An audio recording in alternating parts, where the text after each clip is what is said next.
Dear students, in this video we are going to see the next heat treatment process, that is the surface hardening process.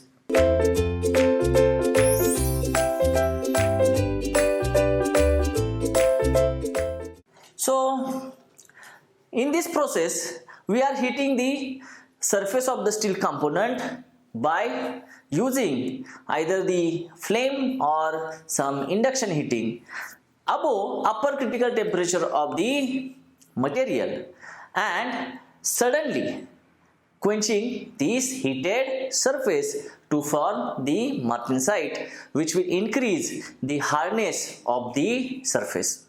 So what is done in surface hardening process? The hardness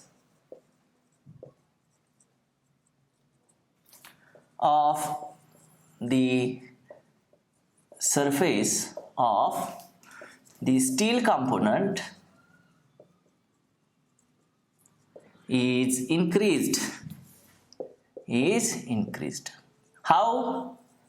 Here heating the specimen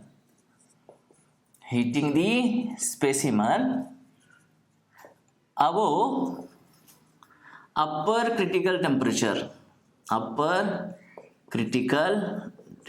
that is in the austenitic range, and suddenly cooling it to produce what we know. Suddenly quenching क्या देता है हमको? The martensite, isn't it?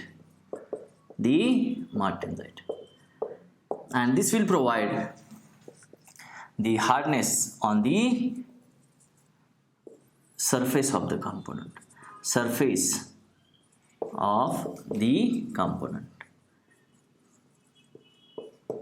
So this is the surface hardening process. Now this surface hardening process is basically having two types. One is the first type we are having, that is flame hardening,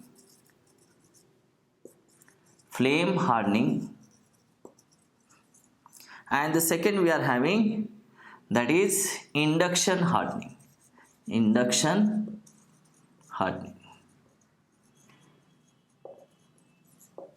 So these two processes are under the heading of surface hardening process that we are going to see here. So I will draw the diagram for this flame hardening. We are using this flame hardening for hardening of the lathe beds. The same example I am going to put here in the form of diagram. Say, let us see, this is our lathe bed, and this bed we are going to harden with this flame hardening. So this is the quenched or hardened region, and this is the heated region.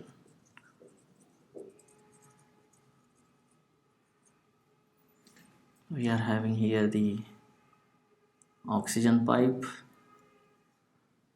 acetylene pipe,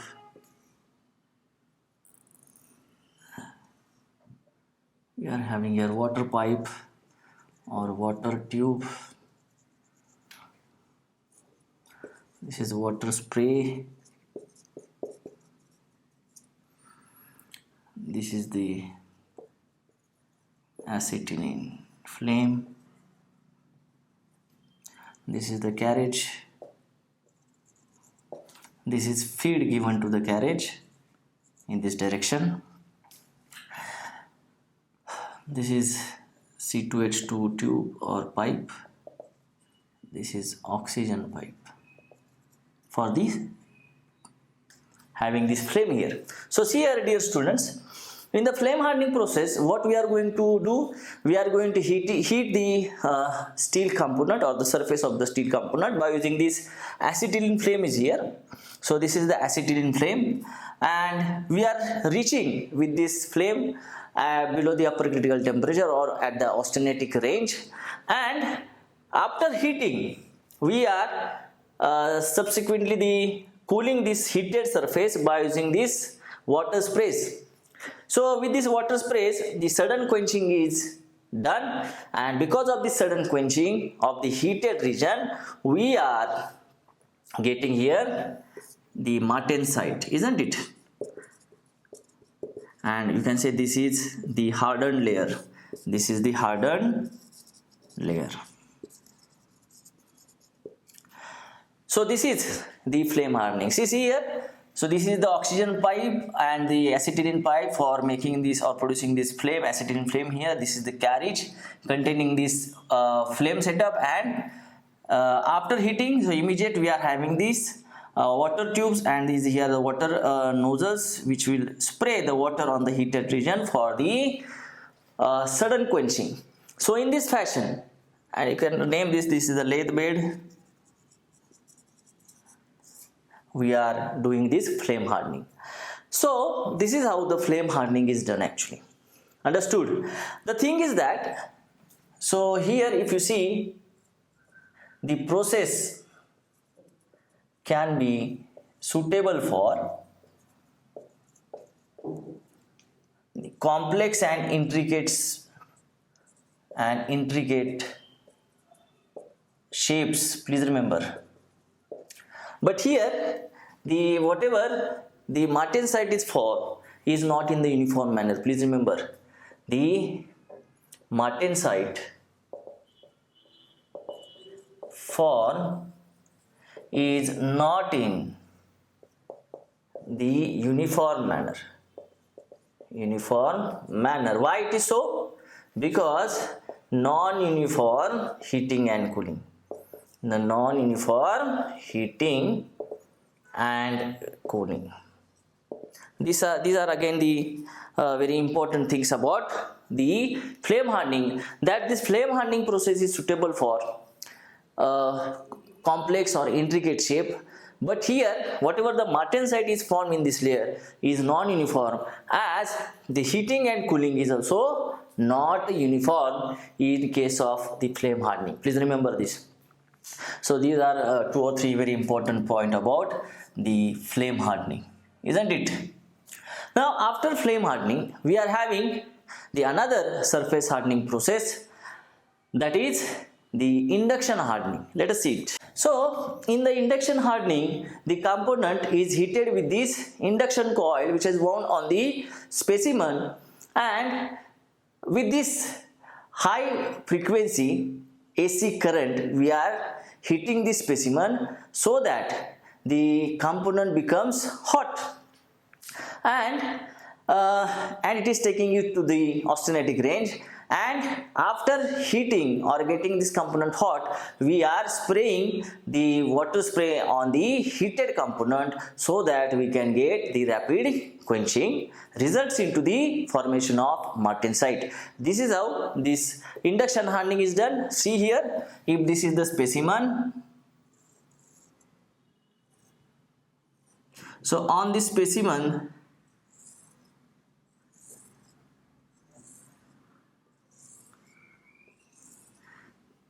this induction coil is wrapped,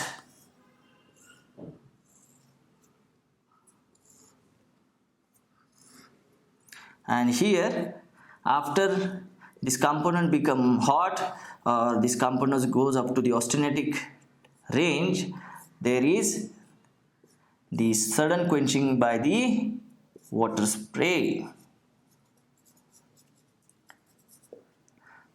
So, and how it is heated? With the high frequency AC, high frequency alternating current, AC power supply. This is our specimen. This is the induction coil.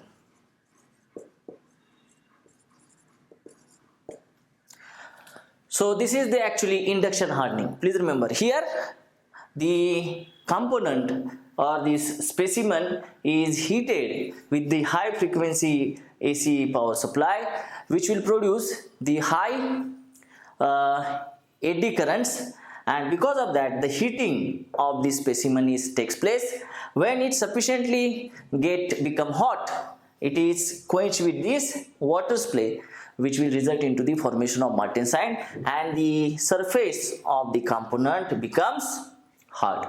So this is the induction hardening process. Now see, compared with this flame hardening process, if you look at the the process suitability for the complex and intricate shape. So compared to this flame hardening, this is induction hardening is basically not suited for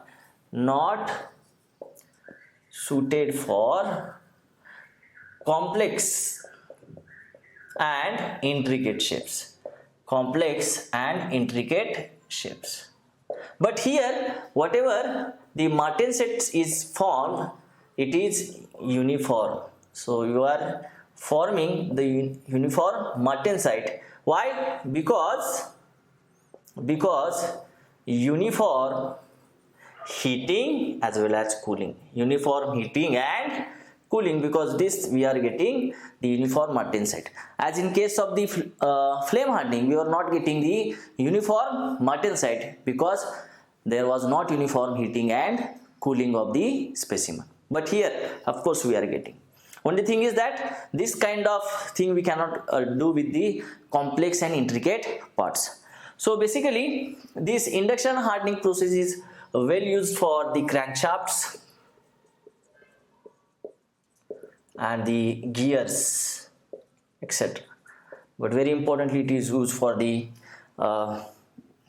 surface hardening of the crankshafts or the gears. So this is about the surface hardening process. Thank you.